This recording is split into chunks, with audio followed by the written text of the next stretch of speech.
आज का टॉपिक है हमारा हेरिडिटी एंड इवोल्यूशन। ये बायोलॉजी का चैप्टर है, हेरिडिटी एंड एवोल्यूशन। आज हम जानेंगे कि हेरिडिटी क्या होता है और इवोल्यूशन क्या होता है। तो इवोल्यूशन आपके में तो है नहीं, जो हमारा सीबीएसई टर्म 2 में है इवोल्यूशन तो नहीं है, हेरिडिटी है। तो हम जानेंगे कि हेरिडिटी क्या होता है। देखो, हेरिडिटी होता है बेटा ट्रांसफ़र ऑफ कैरेक्टर्स पेरेंट्स से ऑफ स्प्रिंग में। मतलब जो कैरेक्टर ट्रांसफ़र होता है पेरेंट्स से ऑफ स्प्रिंग में, जनरेशन बाय जनरेशन, उसको हेरिडिटी बोलते हैं। हेरिडिटी जैसे देखो, मेरे पापा का बाल काला, मेरी मम्मी का आँख भूरा। तो जब मैं पैदा हुआ तो मेरा आँख क्या हुआ, काला, और बाल भी क्या हुआ, काला।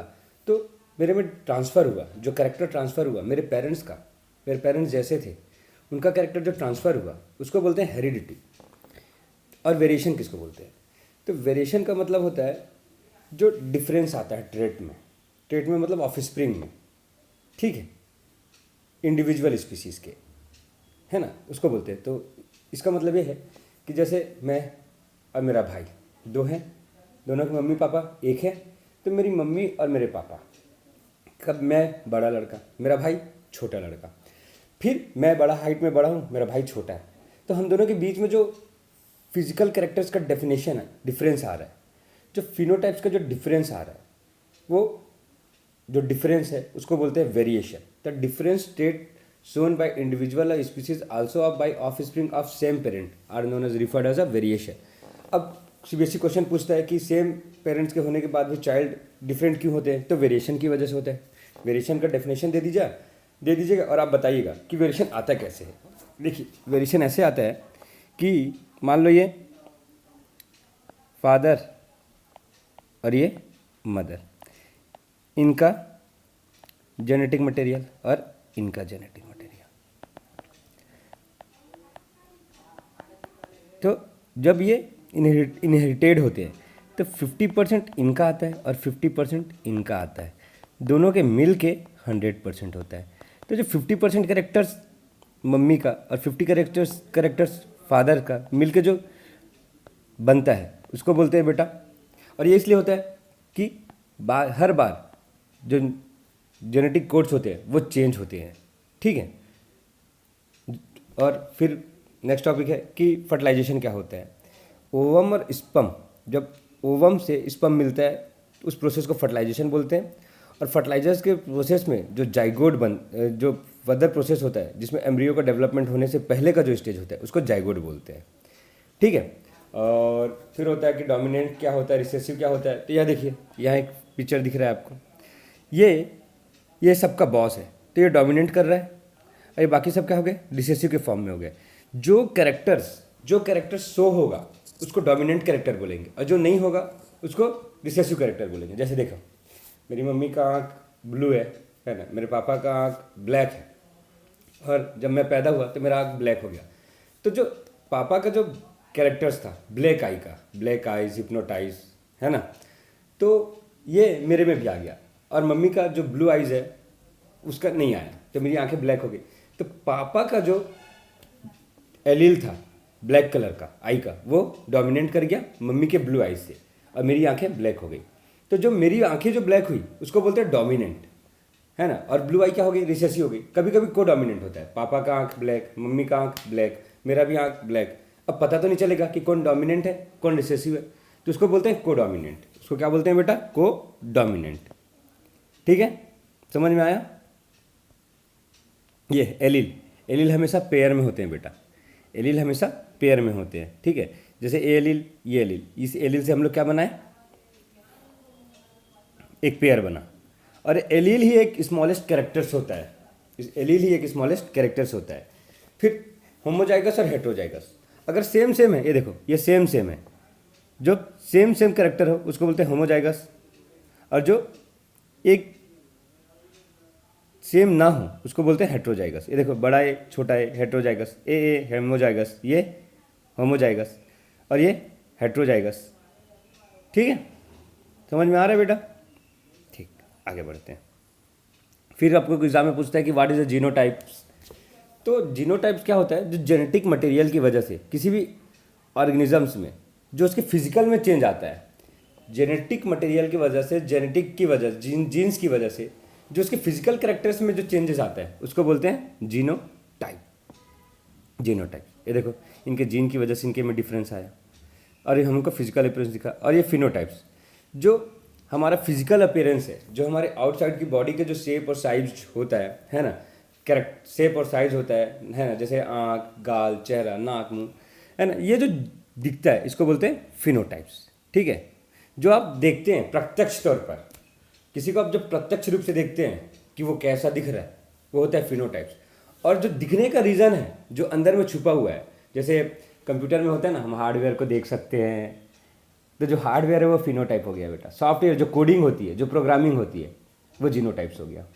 ठीक है, और बोलोगे सर बायोलॉजी में कंप्यूटर क्यों दे रहे हो, तो आजकल के बच्चे भाई बायोलॉजी से ज़्यादा कंप्यूटर को पसंद करते हैं। तो होप सो कि आपको समझ में आ ही रहा होगा कुछ कुछ। ठीक है, तो इस चैप्टर में हम लोग हेरिडिटी एंड इवोल्यूशन पढ़ेंगे। इवोल्यूशन तो है नहीं, हेरिडिटी ही पढ़ेंगे। ठीक है, जैसे फादर का मदर, है ना, फिर ये सन आया, अगर इनके दो बेटे होते तो कुछ ना कुछ वेरिएशन आता। ठीक है, फिर हमारा टॉपिक होता है accumulation of variation during reproduction. ये बहुत बड़ा अच्छा टॉपिक है बेटा, इससे अच्छा क्वेश्चन पूछता है सीबीएसई में, और एनसीईआरटी में इसके जो स्टार्टिंग के 2 क्वेश्चन है वो यहीं से मिलेगा। तो हमारा टॉपिक का नाम क्या है बेटा? एक्यूम्यूलेशन of variation during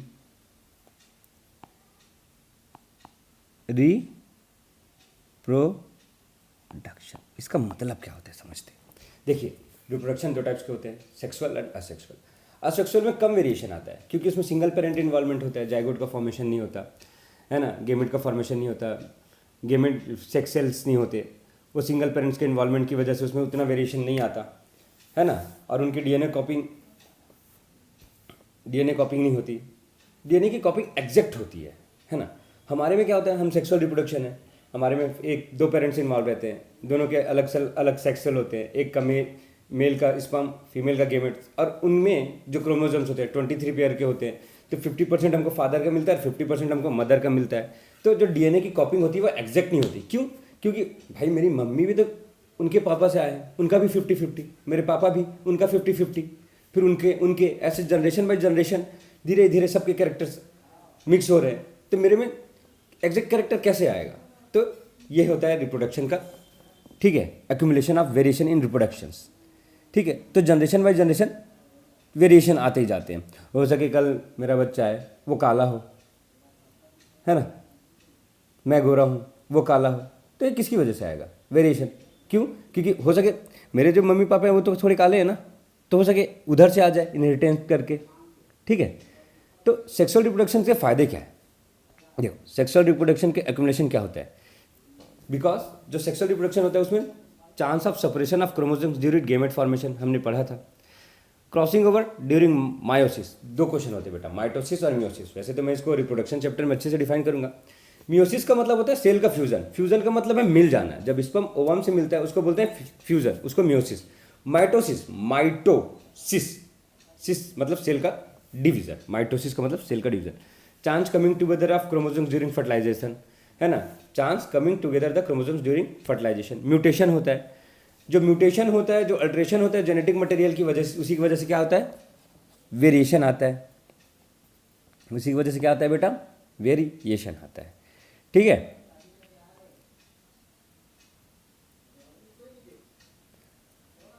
sir variation कैसे आता है? तो मान लो अभी द कश्मीर फाइल्स पे मूवी देखा था, तो उसी से एक रिलेटेड एग्जांपल लेते हैं। मान लो मैं कश्मीर में रहता था, कश्मीर में बहुत सारे रिवॉर्ट हुए, मेरी पूरी फैमिली वहीं हज़ारों साल से वहीं रह रही थी, तो अब वहाँ से हमको भागना पड़ा, है ना। जब हम भागे तो हम कहाँ चले गए, पूरा राजस्थान आ गए। तो जब मैं 100 फैमिली के साथ आया हूँगा, तो हो सके कुछ लोग सर्वाइव किए होंगे और कुछ लोग सर्वाइव नहीं किए होंगे, बहुत कम सर्वाइव किए होंगे, बाकी लोग डिहाइड्रेशन और बहुत सारे क्लाइमेटिक चेंजेस की वजह से, एक्सटर्नल इन्वायरमेंटल फैक्टर की वजह से डाई कर जाएंगे, पर कुछ तो सर्वाइव करेंगे। क्यों कोई सर्वाइव किया होगा? क्योंकि 100 में से किसी के पास तो ऐसा वेरिएशन और इनहेरिटेंस रहा होगा। हो सके कि मेरे दादा पर दादा, नाना नानी उन लोग भी यात्रा में आए हो, राजस्थान जयपुर घूमे होंगे, तो उनके टाइम में जो एक्सटर्नल इन्वायरमेंट था उनके में वो सर्वाइव कर गए होंगे, तो वो मेरे उनके जीन में आ गया होगा, तो मैं सर्वाइव कर जाऊँगा, बाकी लोग मर गए। फिर पता चला कि मैं यहाँ 1000 सालों से हूँ और कश्मीर चला गया वापस, है ना। तो जब कश्मीर चला गया तो मेरा सेक्सुअल रिप्रोडक्शन है, तो मेरा डाइवर्सिटी बहुत ज़्यादा है क्योंकि वेरिएशन ज़्यादा है। तो ऐसे करके लोग सर्वाइव करते हैं। और इसके ऊपर एक्सटर्नल जो इन्वायरमेंटल फैक्टर होता है बेटा, वो बहुत ज़्यादा डिपेंड करता है ना। ठीक, समझ में आ रहा है जी। इसीलिए बोलते हैं द वेरिएशन एक्यूमुलेट एंड पास 1 2 और more individual in each generation. ठीक है बेटा। और ऐसा नहीं है कि वेरिएशन का इक्वल चांस होता है सर्वाइविंग का, ये डिपेंड करता है इन्वायरमेंट के ऊपर कि इन्वायरमेंट में कौन सर्वाइव करेगा। The fittest of the fit survive करेगा, जिसको नेचुरल सेलेक्शन बोलते हैं। ठीक है, इसके अपने एडवांटेज है। जैसे बैक्टीरिया है, वो हीट को भी सस्टेन कर लेती है ना, वो हेलोजन को भी सस्टेन कर लेती है, वो पूरे एनवायरमेंटल फैक्टर को कर लेती है, इसलिए प्रोक्रिएटिक होते हुए भी आज तक जिंदा है। ठीक है, ये समझ में आ रहा है। ये देखो वेरिएशन का एक बढ़िया एग्जांपल, ईयरलोब्स जो आपकी बुक में दिया रहता है, इधर देखो नीचे वाले के जुड़े हैं, ऊपर वाले के थोड़े नहीं जुड़े हैं, है ना। ये बेटा जो वेरिएशन है वो जनरेशन की वजह से है। ठीक है, और ये दिख रहा है आपको एग्जांपल, एक उसके 2 सन, फिर इनके में ये 2 आया, इसके में 2 आया, तो ये है बेटा वेरिएशन, एक्यूमुलेशन ऑफ वेरिएशन। और फिर हम पढ़ेंगे rules of inheritance of trait, Mendeleev contribution,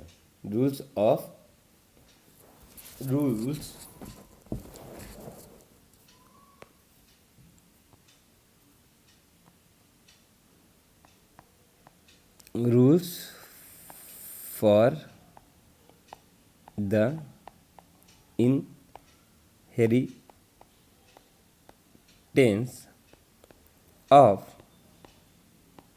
trait Mendel's contribution, है ना। सीबीएसई में क्वेश्चन पूछता है कि मेंडल ने पी प्लांट को ही क्यों चुना और उसको कैसे पता चला कि इसमें क्या होगा। तो मैं आपको बता दूं कि जो जॉर्ज ग्रेगर जॉन मेंडल थे, वो बहुत पुअर फैमिली से आते थे। तो उनकी फैमिली क्या करती थी, हॉर्टिकल्चर करती थी, मतलब वो बाग में, उद्यान में काम करते थे। तो उनको बचपन से ही गार्डनिंग का एक्सपीरियंस था। फिर वो पढ़े लिखे तो उनके फादर उनको पादरी बनाना चाहते थे, है ना। ठीक है, तो पॉवर्टी की वजह से उनको पादरी बनाना चाहते थे, तो फिर वो पादरी बन गए। जब पादरी बन गए तो उनके नाम पर ग्रेगर लग गया, इसलिए उनका नाम ग्रेगर जॉन मेंडल कहलाया। और जब वो पादरी बने तो जो चर्च का उस समय बेटा दबदबा था, बहुत रिच होते थे चर्च, तो उनके पास बहुत लैंड होते थे। तो वहाँ उन्होंने गार्डनिंग करना सीखी, गार्डनिंग किए, और उसके बाद उन्होंने बहुत सारी डिग्री लिए और उन्होंने अपना एक्सपेरिमेंट परफॉर्म किया। और उन्होंने ये वैसे तो बहुत सारे एनिमल्स, प्लांट्स के ऊपर भी किए, पर जब उसने पिसियम सटाइवम जो पी प्लांट है उसके ऊपर लिए तो उनको रिजल्ट मिला। पिसियम सटाइवा भी क्यों चुना गया, क्यों? क्योंकि वो इजी ग्रो हो जाता था, उनकी जो शॉर्ट लाइफ साइकिल होती थी और 1 साल में 4 से 6 फसल ले लेते थे। और जो गार्डन पी था वो बहुत डिस्टिंक्ट था, वो इजिली डिटेक्ट हो जाते थे उसके contrast characters. What is the meaning of a contrast? जैसे प्लेन शर्ट पहने तो बेटा वो प्लेन है, और कंट्रास्ट मतलब जो रंग बिरंगी गर्मी में पहनते हैं ना, ब्राज़ीलियन स्टाइल, है ना, एकदम कलरफुल, बहुत सारे कलर, उसको बोलते हैं कंट्रास्ट करेक्टर। तो ये जो पी प्लांट था उसके जो कंट्रास्ट करेक्टर इजिली दिख जाते थे। मेंडली पहले 34 पे किए, फिर 24 पे, फिर फाइनली 7 पे उन्होंने स्टडी किया। और जो गार्डनर का जो प्लांट था बेटा उसका इजिली डिस्टिंक्ट था। जैसे कोई प्लांट बहुत बड़ा होता था, कोई बहुत छोटा होता था, जैसे ये कोई प्लांट बड़ा होता था, कोई छोटा होता था, किसी एकदम कलर भी डिफरेंस था, पर्पल, वाइट। ठीक है, प्लांट हाइट बड़ा, छोटा, येलो, ग्रीन, राउंड, रिंकल, और जो उनके पॉट होते थे ग्रीन, येलो और फ्लैट और constricted, inflated, constricted, axial, terminal. तो ये जो कॉन्ट्रास्ट करेक्टर है वो इजिली दिखा जा सकता था। और ये इसको हाइब्रिड भी इजीली किया जा सकता था। इनमें मेल और फीमेल थे तो मेल को अलग और फीमेल को अलग कर देते थे, जिससे इजीली पॉलिनेशन भी किया जा सकता था और क्रॉस पॉलिनेशन किया जा सकता था। और ईच प्लांट प्रोड्यूस, और ये हर एक प्लांट एक ही जनरेशन में बहुत सारे सीड प्रोड्यूस करता था, ठीक है। और इसको इजीली मेंटेन और हैंडल करना आसान था, तो इसीलिए मेंडली ने प्लांट चुना। आपको एग्जाम में क्वेश्चन आया है सीबीएसई में बार बार, वो 7 कैरेक्टर कौन था, कौन डोमिनेंट कैरेक्टर था, कौन रिसेसिव कैरेक्टर था। तो ये देख लिए, ये ऊपर वाले जितने हैं ये सब डोमिनेंट कैरेक्टर हैं, ठीक है, और ये रिसेसिव कैरेक्टर हैं।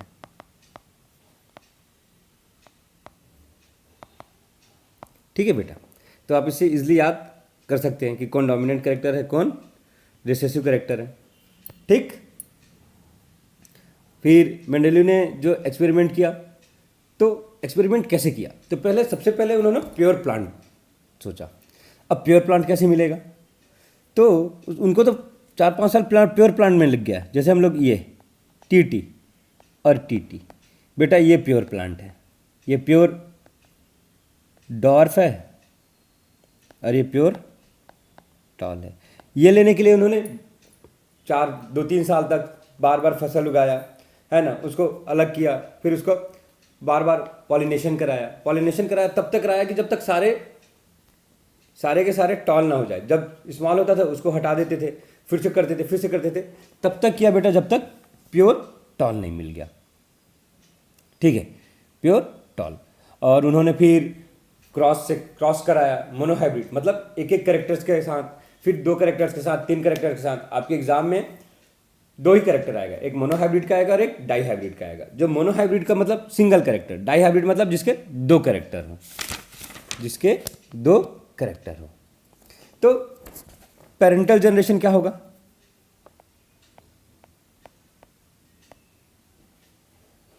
देखिए मोनोहाइब्रिड का देखते हैं हम लोग parental generation.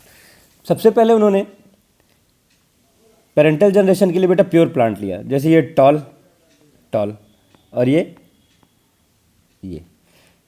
Allele single allele तो पेयर में होते हैं, तो ये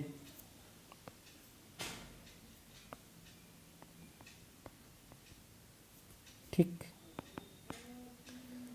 ये उनके गेमेट्स हो गए। फिर फर्स्ट जनरेशन आएगा, इसको फिलियल जनरेशन भी बोलते हैं।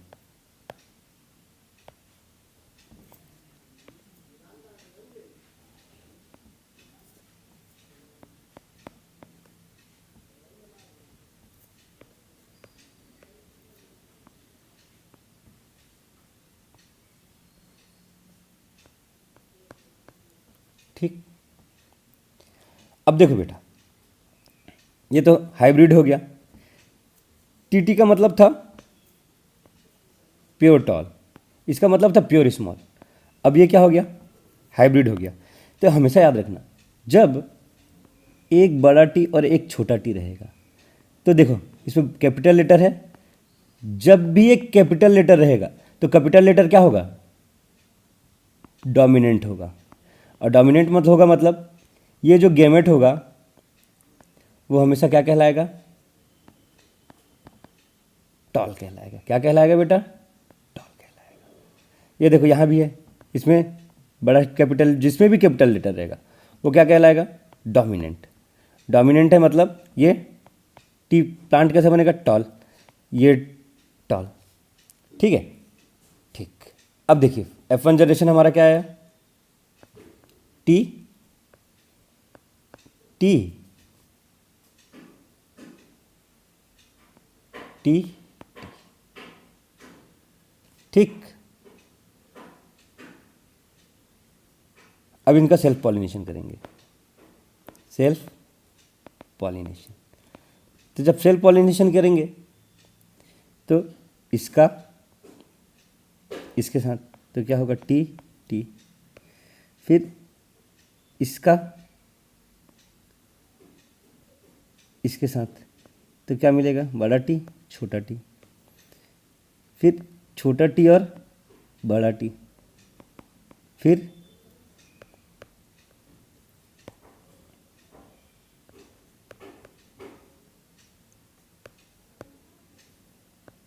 ये वाला टी और ये वाला टी। तो हमको पता है ये तो प्योर क्या है, टॉल। ये डोमिनेंट बड़ा टी है तो क्या बनाएगा, टॉल। ये बड़ा टी है तो टॉल, और ये टॉल। मतलब दिखने में 3 प्लांट बड़े दिखे, 3 प्लांट बड़े दिखे फिनोटाइप में,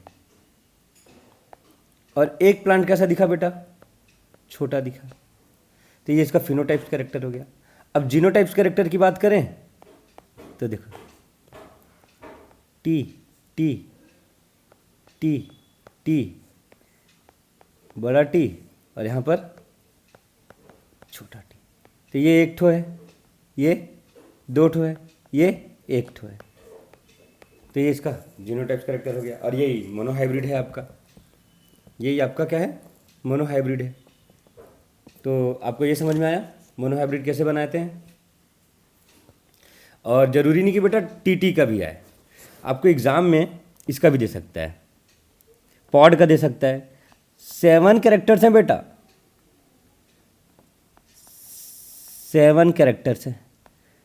तो आपको ऐसा नहीं कि बुक में वही दिया तो वही बनेगा, सब बन जाएगा, बस आपको दिमाग लगाना है, दिमाग लगाना है, ठीक है। जैसे आपको ग्रीन पॉड का दे दिया, ग्रीन पॉड और येलो पॉड, तो ये ग्रीन ग्रीन और ये येलो, ठीक है। तो पहला जनरेशन क्या होगा इसका, जी जी जी जी। अब इसका सेल्फ पॉलिनेशन होगा, सेल्फ पॉलिनेशन। जब सेल्फ पॉलिनेशन होगा तो एक बार बड़ा जी, एक बार बड़ा जी और छोटा जी, एक बार छोटा जी ये, और एक बार ये और ये। तो क्या बनेगा, बड़ा जी, बड़ा जी, छोटा जी, छोटा जी, बड़ा जी, जी जी। अब देखो बड़ा है, कैपिटल लेटर है, मतलब क्या बनेगा, ग्रीन। ये एक तो इसमें डोमिनेंट क्या है, ग्रीन, तो क्या बनेगा, ग्रीन। इसमें डोमिनेंट क्या है, ग्रीन, बड़ा जी है तो डोमिनेंट। अब देखो 2 ठो छोटा जी है, मतलब क्या बनेगा, येलो पॉड बनेगा। तो 3 ठो क्या है, ग्रीन है, और 1 ठो क्या है, येलो है। ये दिखने में है ना बेटा, ये हमको दिख रहा है ना, इसका फिजिकल कैरेक्टर है ना ये।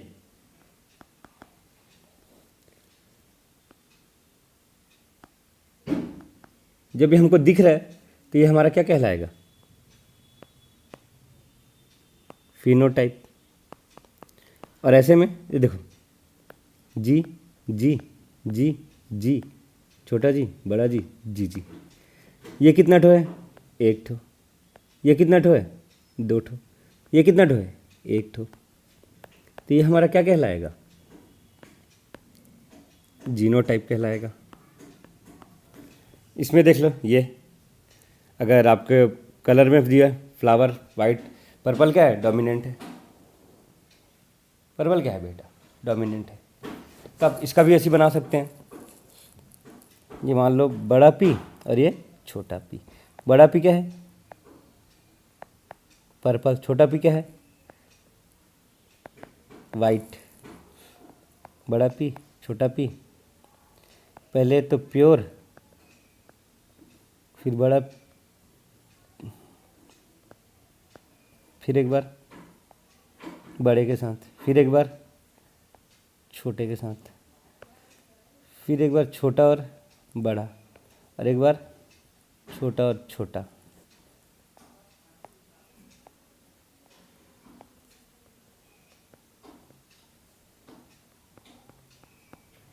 ठीक, समझ में आ रहा है ना बेटा। ये टॉल वाला, ये पेरेंट, ये उनका फर्स्ट जनरेशन, ठीक।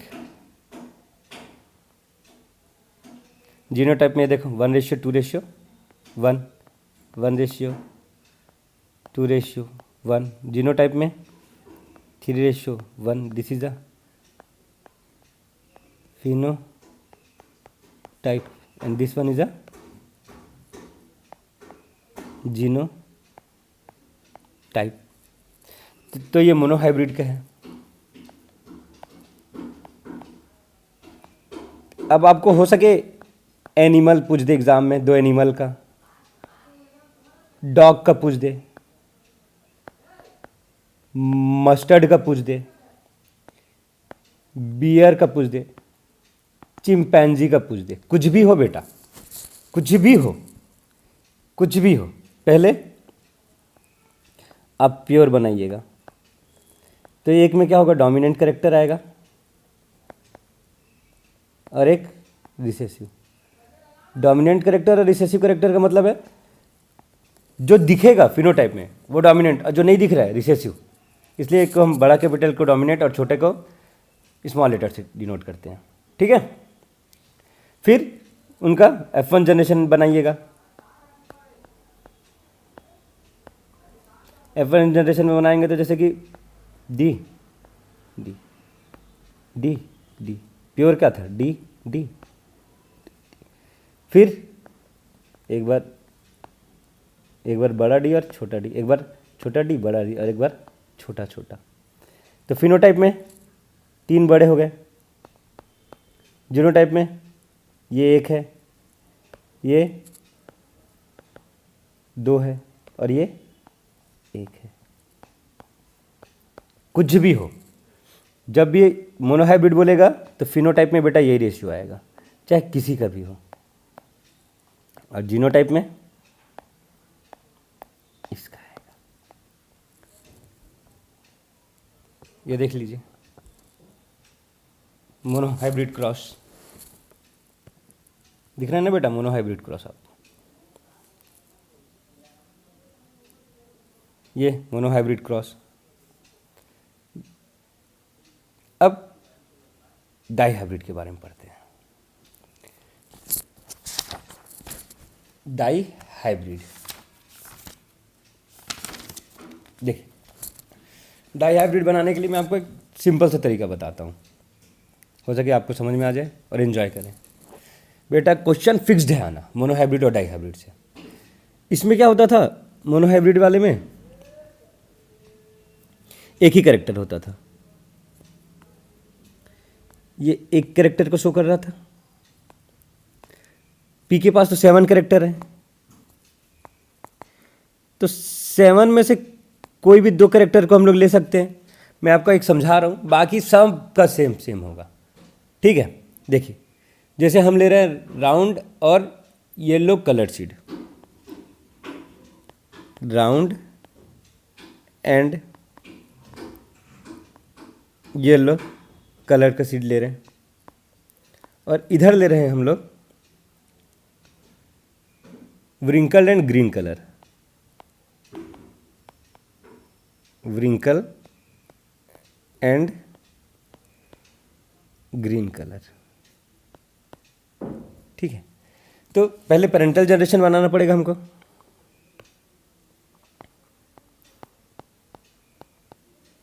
पेरेंटल जनरेशन बनाना पड़ेगा। तो पहले प्योर को लेंगे, ये फिर इधर छोटा भाई, ये पेरेंटल जनरेशन बन गया। अब इनका गेमेट बनाएंगे, गेमेट बनेगा ना भाई, इसका गेमेट बनेगा ना।